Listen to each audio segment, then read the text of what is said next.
ನವಿಲುಗರಿ ಹಾರದ ವಿವಾದದಲ್ಲಿ ಮಾಜಿ ಸಚಿವ ಶಿವನಗೌಡ ನಾಯಕ್ ಅವರ ಹೆಸರು ತಳಕು ಹಾಕೊಳ್ತಾ ಇದೆ. ಬರ್ತ್ಡೇ ಆಚರಣೆ ಸಂದರ್ಭದಲ್ಲಿ ಈ ಶಿವನಗೌಡ ನಾಯಕ್ಗೆ ಒಂದು ಫೋಟೋ ಇದೆ. ಅವರು ನವಿಲುಗರಿಯ ಹಾರವನ್ನು ಹಾಕಿಸ್ಕೊಂಡಿರುವಂತಹ ಆರೋಪ.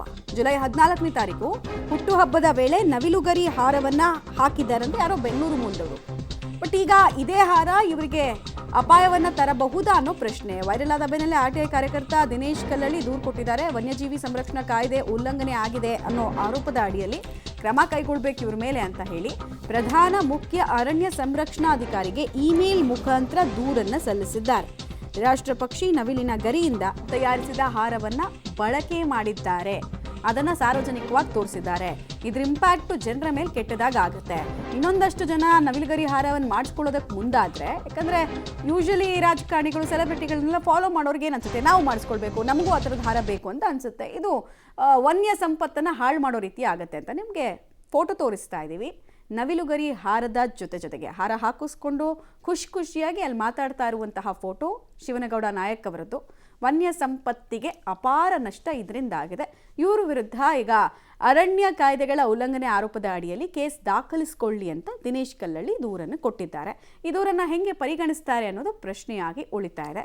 ಆಮೇಲೆ ಈಗ ದೂರು ಸೆಕೆಂಡ್ರಿ ಅದೆಲ್ಲ, ಬಟ್ ಶಿವನಗೌಡ ನಾಯಕ್ ಅವ್ರಿಗೆ ಒಂದು ಸೋಷಿಯಲ್ ರೆಸ್ಪಾನ್ಸಿಬಿಲಿಟಿ ಇರಬೇಕಲ್ವಾ? ಇಂಥದ್ದನ್ನೆಲ್ಲ ಹಾರ ಹಾಕದೇನೆ ಇರ್ಬೋದಾಗಿತ್ತು. ತಂದ ತಕ್ಷಣ ಅದನ್ನು ಹಾಕ್ಕೊಂಡು ಫೋಟೋ ಪೋಸ್ಟ್ ಕೊಡ್ತಾರಂದ್ರೆ ಏನರ್ಥ? ರಾಯಚೂರು ಜಿಲ್ಲೆ ದೇವದುರ್ಗ ತಾಲೂಕಿನ ಮಾಜಿ ಶಾಸಕರು ಮತ್ತು ಮಾಜಿ ಸಚಿವರಾದಂಥ ಶ್ರೀ ಶಿವನಗೌಡ ಕೆ ನಾಯಕ್ ಅವರು ಕಾರ್ಯಕ್ರಮವೊಂದರಲ್ಲಿ ರಾಷ್ಟ್ರೀಯ ಪಕ್ಷಿಯಾದಂಥ ನವಿಲಿನ ಹಾರ ಅನ್ನು ಧರಿಸಿರುವಂಥದ್ದು ಸಾರ್ವತ್ರಿಕವಾಗಿ ಎಲ್ಲ ಸೋಷಿಯಲ್ ಮೀಡಿಯಾದಲ್ಲಿ ಹರಿದಾಡ್ತಾ ಇದೆ. ಇದೊಂದು ಗಂಭೀರವಾದಂಥ ವನ್ಯಜೀವಿ ಸಂರಕ್ಷಣಾ ಕಾಯ್ದೆಯ ಸಂಪೂರ್ಣ ಉಲ್ಲಂಘನೆಯಾಗಿದೆ. ಇದರ ಬಗ್ಗೆ ನಾನು ಈಗಾಗಲೇ ರಾಜ್ಯದ ವನ್ಯಜೀವಿ ಮುಖ್ಯ ಪರಿಪಾಲಕರು ಮತ್ತು ವನ್ಯಜೀವಿ ವಿಭಾಗದ PCCF ಅವರಿಗೆ ಒಂದು ಇಮೇಲ್ ಮೂಲಕ ಒಂದು ಗಂಭೀರವಾದಂಥ ದೂರನ್ನು ನೀಡಿ ಈ ಪ್ರಕರಣಕ್ಕೆ ಸಂಬಂಧಪಟ್ಟಂತೆ ಸಮಗ್ರ ತನಿಖೆ ನಡೆಸಬೇಕಂತ ಒತ್ತಾಯ ಮಾಡಿದ್ದೇನೆ. ನವಿಲು ರಾಷ್ಟ್ರೀಯ ಮಟ್ಟದ ಒಂದು ಪಕ್ಷಿಯಾಗಿದ್ದು ವನ್ಯಜೀವಿ ಸಂರಕ್ಷಣಾ ಕಾಯ್ದೆ 1972ರ ಶೆಡ್ಯೂಲ್ 1ರ ಅಡಿಯಲ್ಲಿ ಬರುವಂಥ ಪ್ರಾಣಿಯಾಗಿದೆ. ಈ ಪ್ರಾಣಿಯ ಅಳಿವು ನಂಚಿನಿರುವಂಥ ಪ್ರಾಣಿಯಾಗಿದ್ದು ಇದರ ರಕ್ಷಣೆ ಮಾಡುವಂಥದ್ದು ಪ್ರತಿಯೊಬ್ಬ ನಾಗರಿಕರ ಜವಾಬ್ದಾರಿಯಾಗಿದೆ. ಡೀಟೇಲ್ಸ್ ಕೊಡ್ತಾರೆ. ನೇರ ಸಂಪರ್ಕದಲ್ಲಿ ಜಾಯ್ನ್ ಆಗ್ತಾ ಇದ್ದಾರೆ ವಿಜಯ್. ಈಗ ಅದು ಒರಿಜಿನಲ್ ನವಿಲುಗರಿ ಹಾರ ಅಂತ ಹೆಂಗೆ ಕನ್ಫರ್ಮ್ ಮಾಡ್ತಾ ಇದ್ದಾರೆ ಇವರು ಕಂಪ್ಲೇನೆಂಟು? ಅದಕ್ಕೇನಾದರೂ ಪ್ರೂಫ್ಗಳನ್ನು ಲಗತ್ತಿಸಿದಾರಾ? ಒಂದು. ಎರಡನೇದಾಗಿ ಮಾಜಿ ಸಚಿವದ ರಿಯಾಕ್ಷನ್ ಏನು? ಯಾರೋ ಬೆಂಗಳೂರಿನಿಂದ ತಂದು ಹಾಕ್ಬಿಟ್ರು ಅಂದ ತಕ್ಷಣ ಅದಕ್ಕೆ ಪೋಸ್ ಕೊಡ್ತಾರಾ? ಫೋಟೋಗೆ ಪೋಸ್ ಕೊಡೋದು ಎಷ್ಟು ಸರಿ ಅನ್ನೋದು ಪ್ರಶ್ನೆ ಆಗುತ್ತೆ. ಇದು ಬೇರೆ ರೀತಿ ರಾಂಗ್ ಮೆಸೇಜ್ ಹೋಗಲ್ವಾ?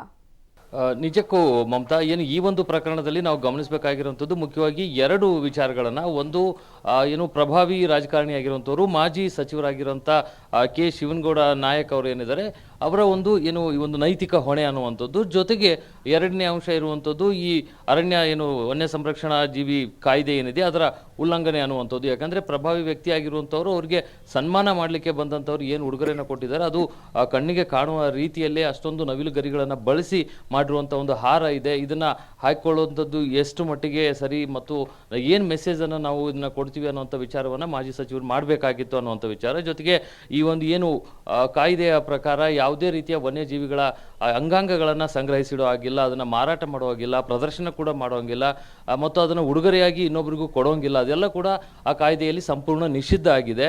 ಇಷ್ಟಾದರೂ ಕೂಡ ಈ ಒಂದು ಅವರ ಹುಟ್ಟುಹಬ್ಬದ ಸಂದರ್ಭದಲ್ಲಿ ಬೆಂಗಳೂರು ಮೂಲದ ಕೆಲ ಕಾರ್ಪೊರೇಟರ್ಗಳು ಅವರಿಗೆ ಸನ್ಮಾನವನ್ನು ಮಾಡಲಿಕ್ಕೆ, ಹುಟ್ಟುಹಬ್ಬದ ಒಂದು ಶುಭಾಶಯ ಕೋರಲಿಕ್ಕೆ ಆ ಒಂದು ಹಾರವನ್ನು ತಂದು ಹಾಕಿರುವಂಥದ್ದು. ಈಗ ಅದಕ್ಕೆ ಪಬ್ಲಿಕ್ ಟಿವಿಗೆ ಪ್ರತಿಕ್ರಿಯೆಯನ್ನು ನೀಡಿರ್ತಕ್ಕಂಥ ಶಿವನಗೌಡ ನಾಯಕ್ ಅವರು ಅದು ನಿಜವಾದ ನವಿಲು ಗರಿ ಅನ್ನೋದನ್ನ ಒಪ್ಕೊಂಡಿದ್ದಾರೆ. ಜೊತೆಗೆ ಸಾಕಷ್ಟು ಜನ ನನಗೆ ಆ ಸಂದರ್ಭದಲ್ಲಿ ಶುಭಾಶಯ ಕೋರ್ಲಿಕ್ಕೆ ಬಂದಿದ್ರು, ಸಾಕಷ್ಟು ಹಾರ ತುರಾಯಿಗಳನ್ನು ತಂದಿದ್ರು, ನಾನು ಅದನ್ನು ಆ ಸಂದರ್ಭದಲ್ಲಿ ಗಮನಿಸಲಿಲ್ಲ.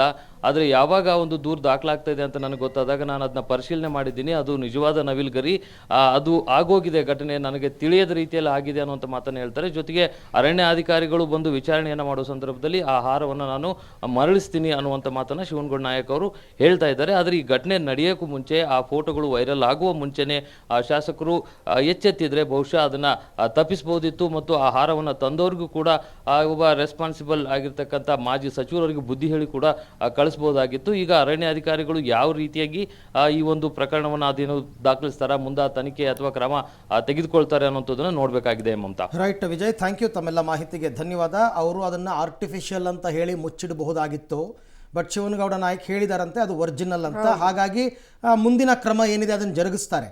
ಒಂದು ಕರೆಕ್ಟ್, ಅದನ್ನು ಆ ಥರ ಮಾಡೋ ಹಾಗಿಲ್ಲ ರೂಲ್ಸ್ ಪ್ರಕಾರ. ಆದರೆ ಶಿವಾಜಿನಗರದಲ್ಲಿ ಫುಟ್ಪಾತಲ್ಲೇ ಮಾರ್ತಾರೆ.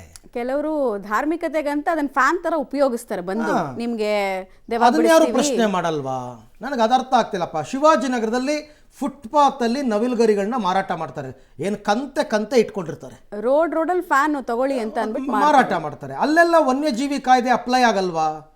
ಆಯಿತು, ಶಿವನಗೌಡ ನಾಯಕ ತಪ್ಪು ಮಾಡಿದರೆ ನೀವು ಕ್ರಮ ತಗೊಳ್ಳಿ, ಬೇಡ ಅಂತ ಯಾರೂ ಹೇಳ್ತಿಲ್ಲ, ಕಾನೂನು ಎಲ್ರಿಗೂ ಒಂದೇ. ಬಟ್ ನೀವು ಅದನ್ನು ಇದು ಮಾಡಬೇಕಲ್ವಾ? ಈಗ ನಮ್ಮನ್ನು ಎನ್ಲೈಟನ್ ಮಾಡಿದ್ದೀರಾ ನಮ್ಮನ್ನು ಅಂದರೆ ಜನರನ್ನ ಇನ್ನು ಮುಂದಕ್ಕೆ ನವಿಲುಗರಿದು ಏನು ಬಳಸಬಾರ್ದಪ್ಪ ಅಂತ, ಹಾಗೆ ಕ್ರಮ ತಗೋಬೇಕಲ್ಲ ನೀವು. ಎಲ್ಲ ಕಡೆ ಒಂದೇ ಕ್ರಮ, ಒಂದೇ ಧೈರ್ಯ ಇರಬೇಕು. ಇನ್ನು ನೀವು ಗ್ರಾಮೀಣ ಪ್ರದೇಶಕ್ಕೆ ಹೋಗ್ಬಿಟ್ರೆ ಸಂತೆಲಂತೂ ಎಷ್ಟು ಕಡೆ ಮಾರ್ತಾರೆ ಗೊತ್ತಾ ಇದನ್ನ, ರೋಡಲ್ಲಿ ನವಿಲುಗರಿನ. ಅಲ್ಲಿ ಯಾವ ಕ್ರಮನೂ ಇಲ್ಲ. ಆಯಿತು, ಹಾರ ಹಾಕಿದ್ದಾರೆ, ಇರ್ಬೋದೇನೋ, ತುಂಬ ಜನ ಬಂದಿದ್ರು, ಎಲ್ಲರೂ ಒಬ್ಬರಾದ್ಮೇಲೆ ಒಬ್ಬರು ಹಾರ ಹಾಕ್ತಾ ಇದ್ರು. ಆ ಟೈಮಲ್ಲಿ ಇವ್ರಿಗೆ ಗೊತ್ತಾಗಿಲ್ಲ, ಹಾಕಿಸ್ಕೊಂಡ್ಬಿಟ್ಟಿದ್ದಾರೆ. ಒರಿಜಿನಲ್ ಹಾರನೇ ಇರ್ಬೋದು. ಅದಕ್ಕೇನು ಕ್ರಮ ತಗೋಬೇಕು ತಗೊಳ್ಳಿ. ಹಾರ ತಂದವ್ರು ಯಾರು, ಹಾಕಿದವ್ರು ಯಾರು, ಎಲ್ಲಿಂದ ಪರ್ಚೇಸ್ ಮಾಡಿದ್ರು ಅವ್ರೂ ಎನ್ಕ್ವೈರಿ ಮಾಡಿ. ಈ ಬಗ್ಗೆ ಮತ್ತಷ್ಟು ಮಾಹಿತಿ ನನ್ನ ಕೊಲೀಗ್ ಸಾಮಾಜಿಕ ಕಾರ್ಯಕರ್ತ ದಿನೇಶ್ ಕಲ್ಲಳ್ಳಿ ಅವರಿಂದ ಪಡ್ಕೊಳ್ತೀನಿ. ದಿನೇಶ್, ಓಕೆ, ನೀವು ಅಬ್ಜೆಕ್ಟ್ ಮಾಡಿರ್ತಕ್ಕಂಥದ್ದು ಸರಿ ಇದೆ, ನಾನು ಒಪ್ತೀನಿ. ಆ ಥರ ಹಾಕಿಸ್ಕೋಬಾರ್ದಾಗಿತ್ತು, ಹಾರನ ತರಲೂಬಾರ್ದಾಗಿತ್ತು, ಮಾರಾಟನೂ ಮಾಡಬಾರ್ದಾಗಿತ್ತು. ಬಟ್ ನನ್ನ ಪ್ರಶ್ನೆ, ಶಿವನಗೌಡ ನಾಯಕ್ ಅವ್ರಿಗಿಂತ ಆ ಹಾರವನ್ನು ತಂದವ್ರು ಯಾರು, ಎಲ್ಲಿಂದ ಪರ್ಚೇಸ್ ಮಾಡಿದ್ರು, ಇವ್ರಿಗೆ ಇಷ್ಟೊಂದು ನವಿಲುಗರಿ ಎಲ್ಲಿ ಸಿಕ್ತು, ಅವರ ವಿರುದ್ಧ ಕ್ರಮ ಆಗಬೇಕು ಅಲ್ವಾ? ಹೌದು ಸರ್, ಇದು ತನಿಖೆಯ ಭಾಗವಾಗಿ ಹೊರಹೊಮ್ಮಬೇಕು ಸರ್. ಸನ್ಮಾನ್ಯ ಮಾಜಿ ಸಚಿವರಾದಂತಹ ಶಿವನಗೌಡ ಕೆ ನಾಯಕ್ ಅವರು ಏನು ನವಿಲಿನ ಹಾರನ ಹಾಕಿಸ್ಕೊಂಡಂತ ಸಂದರ್ಭದಲ್ಲಿ ತಕ್ಷಣ ಅವರು ಅದನ್ನ ನಿರಾಕರಣೆ ಮಾಡಬೇಕಾಗಿತ್ತು. ಇದು ಸಂಪೂರ್ಣವಾಗಿ ವನ್ಯಜೀವಿ ಸಂರಕ್ಷಣಾ ಕಾಯ್ದೆಗೆ ಸಂಪೂರ್ಣವಾಗಿ ವಿರುದ್ಧವಾಗಿದೆ. ಹಾಗಾಗಿ ಇದನ್ನ ಬೇಡ ಅಂತ ಹೇಳಬೇಕಾಗಿತ್ತು ಅವರು. ಸಾಮಾಜಿಕವಾಗಿ ಅವರೊಂದು ಸಾರ್ವಜನಿಕ ಜೀವನದಲ್ಲಿರುವಂತವರಾಗಿರೋದ್ರಿಂದ ಹೇಳ್ಬೋದಾಗಿತ್ತು. ನೋಡಿ, ಈ ಹಾರ ನೋಡಿದ್ಮೇಲೆ ಹಲವಾರು ನವಿಲುಗಳು ಹತ್ಯೆಯಾಗಿರುವಂತ ಸಂಶಯ ಇದೆ. ಇದನ್ನ ಯಾರು ಹತ್ಯೆ ಮಾಡಿದ್ರು, ಹಾರ ಎಲ್ಲಿಂದ ಬಂತು, ಇದರ ರೂವಾರಿಗಳು ಯಾರು, ಎಲ್ಲಿ ಮಾರಾಟ ಮಾಡ್ತಿದ್ದಾರೆ, ಇದನ್ನೆಲ್ಲನೂ ಕೂಡ ಅರಣ್ಯ ಇಲಾಖೆಯವರು ಅತಿ ಶೀಘ್ರವಾಗಿ ಪತ್ತೆ ಮಾಡ್ಬೇಕಂತೇಳಿ ನಿನ್ನೆ ನಾನು PCCF ಅವರಿಗೆ ಒಂದು ದೂರನ್ನು ಕೂಡ ಸವಿರವಾಗಿ ನೀಡಿದ್ದೀನಿ ಸರ್. ರೈಟ್, ನೀವು ಕೊಟ್ಟಿದ್ದು ಸರಿ ಇದೆ ದಿನೇಶ್ ಕಲ್ಲಳ್ಳಿ ಅವರೇ, ಅದಕ್ಕೆ ಕ್ರಮ ತಗೊಳ್ಳಿ, ಯಾರು ತಪ್ಪು ಮಾಡಿದ್ದಾರೆ ಅವ್ರದ್ದು. ಹಾಗೇನೆ ಬೆಂಗಳೂರಿನಲ್ಲಿ ನಾನು ಈಗ ತಾನೇ ಹೇಳ್ತಾ ಇದ್ದೆ, ಶಿವಾಜಿನಗರದಲ್ಲಿ ಕಂತೆ ಮಾರಾಟ ಮಾಡ್ತಾರೆ, ಬೀಸಣಿಗೆ ಮಾಡಿಬಿಟ್ಟು ಮಾರ್ತಾರೆ. ಅವ್ರನ್ನೂ ಸ್ವಲ್ಪ ನೋಡಿ, ಅಂಥವ್ರ ವಿರುದ್ಧನೂ ಕ್ರಮ ತಗೊಳ್ಳೋದಕ್ಕೊಂದು ದೂರು ಕೊಡಿ, ನೋಡೋಣ. ಥ್ಯಾಂಕ್ ಯು ಪಬ್ಲಿಕ್ ಟಿವಿ ಜೊತೆ ಮಾತನಾಡಿದ್ದಕ್ಕೆ. ಓಕೆ, ಶಿವನಗೌಡ ನಾಯಕ್ ಅವ್ರನ್ನ ಮಾತನಾಡಿಸೋ ಪ್ರಯತ್ನ ಮಾಡಿದ್ವಿ, ಬಟ್ ಕಾಲ್ ಸಿಗ್ತಾ ಇಲ್ಲ. ಮತ್ತೆ ಅವ್ರದ್ದು ಇರ್ರೆಸ್ಪಾನ್ಸಿಬಲ್ ಇಲ್ಲಿ ಕಾಣಿಸ್ತಾ ಇದೆ ಸರ್. ಯಾಕಂದ್ರೆ ರಿಜೆಕ್ಟ್ ಮಾಡಿದಿದ್ರೆ ಬಹಳ ದೊಡ್ಡ ಮನುಷ್ಯರು ಆಗ್ಬಿಟ್ಟಿರೋರು ಅವರು, ಅದನ್ನೇ ಒಳ್ಳೆ ರೀತಿಯಲ್ಲಿ ಪಾಸಿಟಿವ್ ಆಗಿ ಸುದ್ದಿ ಆಗ್ತಾ ಇದ್ರು ಅವರು. ಖಂಡಿತ ಮಾಡಬೇಕಾಗಿತ್ತು, ಅವ್ರ ರೆಸ್ಪಾನ್ಸಿಬಿಲಿಟಿ. ಜನಪ್ರತಿನಿಧಿ ಅಂತಾನೆ ಅಲ್ಲ, ಯಾರೇ ಆದ್ರೂ ರಿಜೆಕ್ಟ್ ಮಾಡಬೇಕಾಗಿತ್ತು. ನಾಳೆ ಯಾರಾದ್ರೂ ಬಂದು ಬಾಂಬಿನ ಹಾರ ಹಾಕ್ಬಿಟ್ರೆ ಹಾಕಿಸ್ಕೋತಾರ. ಹಾಗಾಗಿ ಇದರಲ್ಲಿ ಶಿವನಗೌಡ ನಾಯಕ್ ಅವ್ರದ್ದು ತಪ್ಪಿದೆ, ಅದು ಒರಿಜಿನಲ್ ಅಂತ ಅವರೇ ಒಪ್ಕೊಂಡಿರೋದ್ರಿಂದ ತನಿಖೆ ಮಾಡಲಿ, ಯಾರು ತಪ್ಪಿತಸ್ಥರಿದ್ದಾರೆ ಶಿಕ್ಷೆ ಕೊಡಲಿ.